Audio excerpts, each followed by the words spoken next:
अस्सलाम वालेकुम students. Physics ninth class, new book of chapter number 5 और टॉपिक है हमारा 5.4 सोर्सेज ऑफ एनर्जी। चले हम स्टार्ट करते हैं फॉसल फ्यूल एनर्जी से। Fossil fuel energy comes out from burning of oil, coal and natural gas. अब फॉसल फ्यूल हम पहले टॉपिक में डिस्कस कर चुके हैं सेकेंड लेक्चर में, और ये हमारा बच्चों लेक्चर 4 है, आप लोग वहाँ से जाके देख सकते हैं। फॉसल फ्यूल की जो एनर्जी है वो कम आउट हम कहाँ से हासिल कर सकते हैं? ऑयल को जलाकर, कोयले को जलाकर और नेचुरल गैस से। ठीक है, these materials are known as fossil fuels. कौन कौन सी मटेरियल? ऑयल, कोयल और natural gases ETC. These fuels give out heat. ये हमें फ्यूल्स जो है क्या देते हैं? हीट देते हैं, which is use to generate steam. जो स्टीम को जनरेट करने के लिए हम इस्तेमाल कर सकते हैं। डैट रन्स, फिर वो स्टीम जो है वो रन करवाती है the turbines to produce electricity, electricity को प्रोड्यूस करने के लिए। ठीक है, अब उन्होंने कहा नीचे आपको डायग्राम दी गई है जिसमें आप लोगों को क्लियरली बताया गया है कि कैसे फॉसल फ्यूल से हम एनर्जी हासिल कर सकते हैं। ठीक है, अब देखिए यहाँ पर आप लोगों को कोयले की सप्लाई नज़र आ रही है। यहाँ से कोयला जो है वो ट्रांसफ़र किया जा रहा है। आप लोगों को ये पूरा सेटमिक सिस्टम नज़र आ रहा है। ठीक है, कोयला सप्लाई किया जा रहा है और ये कोयला क्या दे रहा है? हीट दे रहा है। ठीक है, और यहाँ पर स्टीम लाइंस बनी हुई हैं, मतलब पाइप वगैरह बने हुए हैं और जो जिनके साथ अटैच हैं वाटर। जैसे ही वाटर यहाँ पर इन पाइप्स लाइंस में स्टीम लाइन में जाता है तो वाटर को कोयले की वजह से हीट मिलती है। हीट मिलने की वजह से वो जो है वेपर्स जो हैं स्टीम के फॉर्म में ऊपर की तरफ उठना शुरू हो जाते हैं, और ये सारे को वेपर जो यहाँ पर कलेक्ट होके इन पाइप्स में आते हैं और यहाँ पर टरबाइन लगी है। ठीक है, अब यहाँ टरबाइन और पंखे वगैरह लगे हैं। ठीक है, जैसे ही वो चलते हैं, प्रेशर, स्टीम का प्रेशर इतना ज़्यादा होता है कि जैसे वो चलना शुरू हो जाते हैं उसकी वजह से, टरबाइंस के चलने की वजह से इलेक्ट्रिसिटी जनरेट होना शुरू हो जाती है। और यहाँ पर कंडेंसर भी लगे होते हैं जो कि उन पानी को ठंडा करते हैं। ठीक है, और फिर जो हमारी यहाँ पर इलेक्ट्रिसिटी जनरेट हुई है वो ट्रांसमिशन लाइन में और हमारे घरों तक आ जाती है। ठीक है, अब देखिए नेक्स्ट है हमारा हाइड्रोलिटिक जनरेशन। सारा जो हमने आगे एग्जांपल्स पढ़नी है ना, सारी एग्जांपल बेटा ऐसे ही होंगी, जस्ट सप्लाई हमारी डिफरेंट होगी। Hydro electric generation, hydro electric generation में भी सेम ऊपर वाली डायग्राम वाला काम हो रहा है, मगर जस्ट हमारे पास जो सोर्स है वो चेंज हो गया है। यहाँ पर कोयल सप्लाई था, मगर यहाँ पर जो है हमारे पास वाटर होगा। Hydro electric generation is the electricity generated from the power of falling water. मतलब कि यहाँ पर क्या होता है, पानी को एक हाई सरफेस पर इकट्ठा किया जाता है और लेक पर या फिर रेजरवायर में, फिर वहाँ पर जो पोटेंशियल एनर्जी होती है उसे कन्वर्ट किया जाता है टरबाइंस के थ्रू और फिर हम इलेक्ट्रिसिटी हासिल करते हैं। वाटर इन हाई लेक और reservoir processes gravitational potential energy store in it. पानी को इकट्ठा किया जाता है, जैसे डैम वगैरह में पानी हाई एनर्जी पर लेवल पर इकट्ठा किया जाता है, और यहाँ वाटर रेजरवायर के थ्रू इकट्ठा किया जाता है। Water, when water is allowed to fall from height, जब वाटर को हम अलाउ करते हैं कि वो एक हाइट से फॉल करे, नीचे गिरे, the potential energy is change into kinetic energy. उसके अंदर स्टोर जितनी भी पोटेंशियल एनर्जी होगी वो चेंज किस में हो जाएगी? काइनेटिक एनर्जी में। ठीक है बेटा, यहाँ पर आपको डायग्राम भी नज़र आ रही है, वाटर रेजरवायर लगे हुए हैं और यहाँ पर आपको टूनल जो है वो नज़र आ रहे हैं जो कि पानी को कहते हैं कि तुम यहाँ पर गिरो, इस डायरेक्शन में गिरो। गिरने में मदद करते हैं, फ्लो करने में मदद करते हैं। आगे टरबाइंस लगी होती हैं, टरबाइंस के आगे पंखे लगे होते हैं। जैसे ही वो टरबाइंस पानी के प्रेशर से जितनी उसके अंदर एनर्जी होती है, पोटेंशियल एनर्जी होती है, वो सारी टरबाइंस को पुश करने में हेल्प देती है। जैसे वो पुश होती हैं तो टरबाइंस चलती हैं, घूमती हैं, फिर वहाँ से इलेक्ट्रिसिटी जनरेट होती है। ठीक है, और जो डिस्चार्ज वाटर होता है वो केनाल्स वगैरह में आ जाता है। ठीक है, यहाँ से यहाँ तक आप लोग करेंगे। और यहाँ पर नेक्स्ट लाइन में आप लोगों को बताया गया है कि tunnels are made for water to flow from the reservoir to a lower space. मतलब कि वाटर के अंदर जो पाइप्स वगैरह लगे हुए हैं, टनल्स वगैरह लगे हुए हैं, वो कहते हैं कि हाई लेवल से वो पानी जो है वो लोअर लेवल तक आए, अपनी पोटेंशियल एनर्जी को काइनेटिक एनर्जी में चेंज करे। हमने यहाँ पर भी ये एग्जांपल पढ़ी थी ना कि एक लेवल से दूसरे लेवल की तरफ जब चीज़ आती है, हायर लेवल से लोअर की तरफ, तो यहाँ पर स्टैटिक कंडीशन में इसके पास पोटेंशियल एनर्जी थी और वो काइनेटिक एनर्जी में चेंज हो रही थी। अब यहाँ पर देखें, such as construction is known as dam, dam में भी तो यही होता है, पानी को इकट्ठा किया जाता है और फिर ये सारा सिस्टम होता है। ठीक है, the kinetic energy of running water rotates the turbines. Kinetic energy जो आ रही होती है जैसे ही वाटर जो यहाँ पर इकट्ठा किया होता है, जैसे वाटर मोशन स्टार्ट करता है, वेलोसिटी के साथ गिरना शुरू करता है, तो जो पानी है वो धक्का देता है, मतलब कि अपनी एनर्जी ट्रांसफ़र कर रहा होता है किसे, टर्बाइंस को, which in turns runs the electric generator, जो है जैसे जैसे वो टर्बाइन फिर घूमती हैं, इलेक्ट्रिक सिटी जो है वो जनरेट होना शुरू हो जाती है। नेक्स्ट है बेटा हमारे पास solar energy. Sun is the biggest source of energy, हमें पता है, और ये आप लोगों को जहाँ जहाँ मैंने अंडरलाइन किया है वो आप लोगों को एमसीक्यूज आ सकते हैं। सन जो है वो बिगेस्ट सोर्स ऑफ एनर्जी है, बहुत बड़ा सोर्स है, कुदरती नेचुरल सोर्स है। The energy obtained from sun light is refer to as solar energy. अब आप लोगों को पता है कि कितना ज़्यादा सोलर जो है वो एनर्जी हम यूज़ कर रहे हैं। सोलर पैनल हर घर में ही लगा हुआ है, मोस्टली यहाँ से एनर्जी हासिल की जाती है। Solar energy can be use in two ways, दो तरीक़ों से हम यूज़ कर सकते हैं, हासिल कर सकते हैं। It can be use for heating system के लिए भी हम यूज़ कर सकते हैं, या फिर इसको कन्वर्ट कर सकते इलेक्ट्रिसिटी में, ठीक है। In one way solar panels absorb heat of the sun, जैसे हमारे घरों में छतों में, ये आप लोगों को फिगर 5.15 और 5.17 में भी नज़र आ रहा है बेटा। सोलर पैनल्स लगे हुए हैं, वो हीट को क्या कर रहे हैं, एब्जॉर्ब कर रहे हैं। They consist of large metal plates which are painted black, ये बड़ी बड़ी मेटल की प्लेट्स होती हैं जो ब्लैक, जिनके ऊपर पेंट किया होता है। Heat can be use for warming house, heat को यूज़ किया जाता है घरों को गर्म रखने के लिए, या रनिंग वाटर हीटिंग सिस्टम, या रनिंग वाटर हीटिंग सिस्टम के लिए। इसका यहाँ तक काफ़ी है, ठीक है।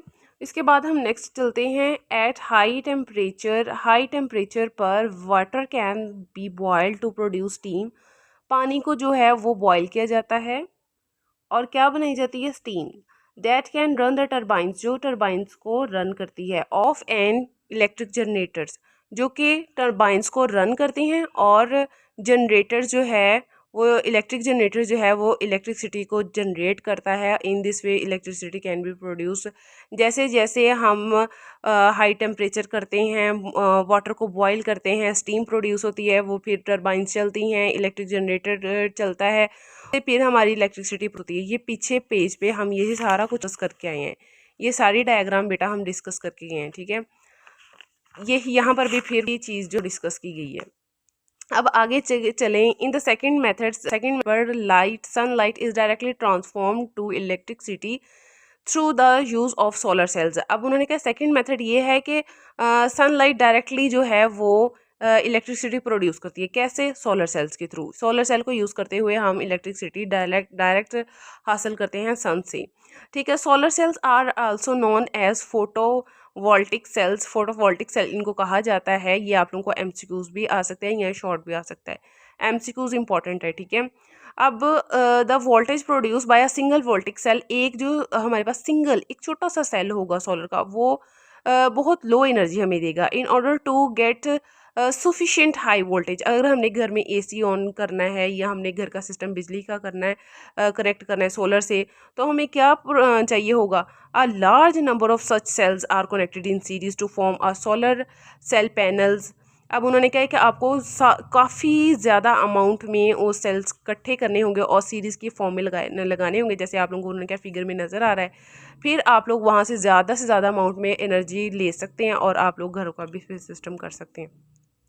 Solar calculators can also be available which work by using the electrical energy produced by solar cells. उन्होंने कहा सोलर कैलकुलेटर्स भी आ गए हैं जो कि आप लोग वहाँ से एनर्जी जो है हासिल कर सकते हैं। Large solar panels are also used to power satellites, बहुत सारे बड़े बड़े सोलर पैनल्स जो यूज़ होते हैं, उन्होंने कहा पावर सैटेलाइट्स में, मतलब कि हर जगह सोलर का आजकल इतना यूज़ है कि हम एनर्जी बहुत बड़ी अमाउंट में हासिल कर सकते हैं और अपनी जो इलेक्ट्रिसिटी की डेफिशिएंसी है हमारे पाकिस्तान में उसको भी कवर कर सकते हैं। नेक्स्ट है बेटा हमारे पास nuclear energy. Nuclear energy is release in the form of heat when an atomic nucleus break. अब न्यूक्लियर एनर्जी जो है वो हमें हीट की फॉर्म में हासिल होती है जब एक एटॉमिक का न्यूक्लियस ब्रेक हो जाता है, ठीक है। Nuclear power stations make us of nuclear fuel such as uranium and plutonium, ठीक है। जैसे हम फॉसल फ्यूल्स ऑयल, कोयला और गैस से हम हासिल कर रहे थे ना अपने फ्यूल्स वगैरह, इसी तरह हम न्यूक्लियर पावर स्टेशन जो हैं वो हमारे वो भी बना रहे हैं, न्यूक्लियर फ्यूल्स बना रहे हैं, ठीक है, यूरेनियम और प्लूटोनियम से। हमारे यूजर्स के लिए। दीज मटीरियल्स, ये जो मटीरियल्स हैं, रिलीज करते हैं ह्यूज अमाउंट ऑफ, बहुत बड़ी अमाउंट ऑफ एनर्जी की, as the nuclei of their atom break during nuclear fission reaction. Fission और फ्यूजन रिएक्शन आप लोग आगे जाके पढ़ेंगे। ये ऐसे दो रिएक्शन हैं जब ये यूरेनियम और प्लूटोनियम जो है इनके दरमियान होते हैं, अलग अलग सेपरेट भी होते हैं। ये सारा डिटेल आप लोग आगे जाके पढ़ेंगे। This process is done in a nuclear reactor. ये जो प्रोसेस है न्यूक्लियर रिएक्टर में होता है। Heat produce by the fuel, heat produce होती है, पैदा होना शुरू हो जाती है फ्यूल के यूज़ की वजह से। और फिर वो क्या प्रोड्यूस कर रही होती है, बना रही होती है, स्टीम को बना रही होती है। That run the turbines, turbines को चलाने के लिए, ऑफ इलेक्ट्रिक जनरेटर्स की टर्बाइन को चलाने के लिए, ठीक है। Pakistan also run nuclear power station at Karachi and Chashma. Pakistan भी अपने न्यूक्लियर पावर स्टेशन जो है कराची में और चश्मा में रन कर रहा है। अब देखें यहाँ पर आप लोगों को एमसीक्यूज भी आ सकता है, कराची और चश्मा या फिर कुछ और वो आप लोगों को सिटी वगैरह लिख के एमसीक्यूज में दे सकते हैं, ठीक है। नेक्स्ट हमारा टॉपिक है geothermal energy. In some parts of the world, ज़मीन के कुछ हिस्सों में hot rocks are present in the semi molten form. Semi molten form में उन्होंने कहा है कि हॉट रॉक्स, गरम गरम चट्टानी पहाड़ जो हैं वो प्रेजेंट हैं। अब सेमी मोल्टन फॉर्म पता है कौन सी होती है? नीम पिघली हुई शक्ल, मतलब जैसे लावा है, बहुत सारी पिघली हुई चट्टानी होती हैं, उससे कह रहा है, ठीक है। अंडर द कहाँ पर मौजूद हैं? Deep under the surface of earth, ज़मीन के नीचे, ठीक है। यहाँ पर भी आप लोगों को फिगर में नज़र आ रहा है। They are heated by energy. उन्होंने कहा कि ये एनर्जी से हीट होते हैं। कौन सी एनर्जी से? वो एनर्जी से जो रिलीज हो रही होती है due to decay of radio active element. जब रेडियो एक्टिव एलिमेंट्स अंदर डिके होता है, फॉसल फ्यूल्स का भी हमने पढ़ा था ना, उसी चीज़ को डिस्कस कर रहा है। तो रेडियो एक्टिव डिके एलिमेंट्स जब डिके हो रहे होते हैं, उनके अंदर केमिकल रिएक्शन हो रहे होते हैं, देन जो एनर्जी रिलीज हो रही होती है वो उन रॉक्स को इतना ज़्यादा टेम्परेचर देती है, इतना ज़्यादा देती है कि वो सेमी मोल्टन फॉर्म में आ जाते हैं। The temperature of these rocks is about 250 degree, ठीक है। उनका टेम्परेचर जो है वो आप लोगों को एमसीक्यूज में आ सकता है। This energy is known as geothermal energy. इस फिर एनर्जी को हम जियोथर्मल एनर्जी कहते हैं। Which can be extracted to run electric generators. फिर इसको हम एनर्जी को एक्सट्रैक्ट कर सकते हैं, हासिल कर सकते हैं इलेक्ट्रिक जनरेटर्स वगैरह लगाकर। आप लोगों को यहाँ पर फिगर 5.17 में नज़र आ रहा होगा बेटा कि यहाँ पर टरबाइंस वगैरह लगी हुई हैं। वाटर भी आप लोगों को नज़र आ रहा है, वाटर, और साथ में स्टीम्स। जैसे ही यहाँ पर स्टीम यहाँ टरबाइंस तक पहुँचेगी, यहाँ पर फ़ैन लगे हुए हैं, जैसे स्ट्रीम प्रेशर के साथ आएगी टरबाइंस रोटेट करना शुरू हो जाएगी और जनरेटर की जो कॉइल है वो घूमना शुरू हो जाएगी। जैसे ही घूमेगी तो यहाँ पर जो है वो इलेक्ट्रिसिटी जनरेट होना शुरू हो जाएगी और ट्रांसमिशन लाइन से हमारी इलेक्ट्रिसिटी हमारे घरों तक ट्रांसफ़र होना शुरू हो जाएगी। जियोथर्मल एनर्जी का जस्ट आप लोग इतना ही करेंगे। अब हम नेक्स्ट कर पढ़ते हैं। Wind energy. For thousands of years, the peoples have been using windmills to draw water from the well or to grind grains into flour. अब उन्होंने कहा हज़ारों साल पहले जो लोग थे ना, पून चक्की जो थी यूज़ करते थे वाटर को कुएं वगैरह से बाहर निकालने के लिए, चक्कियाँ वगैरह यूज़ करते थे, ठीक है। और उन्होंने कहा कि आप लोगों ने देखा होगा कि ग्रीन जो थी, जो दाने हैं गंदम के, उनको चक्की में डालकर पीसा जाता था। यूं करके चक्की थी और दरमियान में एक रॉड सा लगा होता था लकड़ी का, और वो घुमाते थे और जितने भी ग्रीन्स होते थे गंदम के दाने, वो आटे की फॉर्म में चेंज हो जाते थे। उन्होंने कहा उसी मेथड को देखते हुए है ना हम उसी विंड मिल को यूज़ करते हुए, the modern wind mills is use to run generators. अब उन्होंने कहा वही मॉडर्न तरीका है, वो तरीका पुराना है, मॉडर्न वे में हम उसको यूज़ कर रहे हैं जनरेटर को रन करने के लिए, जो कि प्रोड्यूस करते हैं electricity. Wind generators make electricity in the same way as steam generators in power stations. उन्होंने कहा पावर स्टेशंस में जैसे स्टीम जनरेटर्स इलेक्ट्रिसिटी जनरेट करते हैं, इसी तरह विंड जनरेटर्स इलेक्ट्रिसिटी को जनरेट करते हैं, ठीक है। यहाँ तक कर लें। नेक्स्ट है हमारे पास बेटा energy from tides. The gravitational force for the moon gives rise to tides in the seas. इसमें क्या होता है कि ग्रेविटेशनल फोर्स जो मून के लिए उनकी कशिश होती है वो समुद्र की लहरों को ऊपर की तरफ उठाती है, और the tides rise the water level near the surface sure twice a day. तो दिन में 2 बार जो है पानी का लेवल काफ़ी हद तक बढ़ता है। तो the rise and fall of water can be utilize to turn on turbines for electricity generation. तो से वो पानी ऊपर उठता है वहाँ पर सेटअप वगैरह लगा होता है। सेटअप लगने की वजह से क्या होता है, टरबाइंस वगैरह हमारी चलती हैं, और जैसे टरबाइन चलेंगी तो इलेक्ट्रिसिटी जनरेट होगी। जनरेट हमने इलेक्ट्रिसिटी ही करवानी है, मगर हमारे सोर्सेज जो हैं जस्ट वो जो है चेंज होंगे। ठीक है, इसके लिए इतना काफ़ी होगा। ठीक है, नेक्स्ट हम पढ़ते हैं energy from waves in the sea. अब हम एनर्जी कैसे बनाते हैं समुद्र के अंदर वीव्स के थ्रू। The tides and winds blowing over the surface of the seas produce strong water waves. जो लहरें और हवा चल रही होती है on the surface of sea, समुद्र की सतह पर जो हवाएं और लहरें चल रही होती हैं वो बहुत स्ट्रॉन्ग वाटर वेव्स को प्रोड्यूस करती हैं। यही इस फर्स्ट लाइन में उसने कहा है। ठीक है, उसके बाद आप लोग आ जाएं यहाँ पर। One such device invented by professor Salter, एक डिवाइस थी जो प्रोफेसर साल्टर ने इन्वेंट की, जिसे साल्टर्स डक कहा जाता है। उसके दो पार्ट्स हैं। ठीक है, आपको फिगर 5.20 में भी नज़र आ रहा होगा। एक यहाँ पर डिवाइस पड़ी हुई है, एक पे उन्होंने पार्ट को मेंशन किया हुआ है कि ये डक फ्लोट्स हैं और ये बैलेंस फ्लोट हैं। ठीक है, जैसे ही पानी बैलेंस फ्लोट से आता है डक फ्लोट्स की तरफ तो प्रेशर के साथ मूव करना शुरू हो जाता है। मूवमेंट की वजह से टरबाइंस जो है वो चलती हैं और जो इलेक्ट्रिसिटी है वो जनरेट हो जाती है। ये सारा सिस्टम अंदर से तो नहीं दिखाया, मगर यहाँ पर जस्ट बताया गया है। दो पार्ट्स हैं, it consist of two parts, duck float and balanced float. The energy of the water waves cause duck float to move relative to the balanced float. The relative motion of the duck float is use to drive the electricity generators. वही बात उन्होंने हर different आप लोगों को sources बताए हुए हैं, तरीके बताए गए हैं, और चलाना हमने टरबाइंस को ही है, क्रिएट हमने इलेक्ट्रिसिटी ही करनी है। नेक्स्ट है बेटा हमारे पास biofuel energy. It is that energy which is obtain from the biomass. ये वो एनर्जी है जो हमें बायोमास से हासिल होती है। ठीक है, अब बायोमास क्या है? Biomass consist of organic material.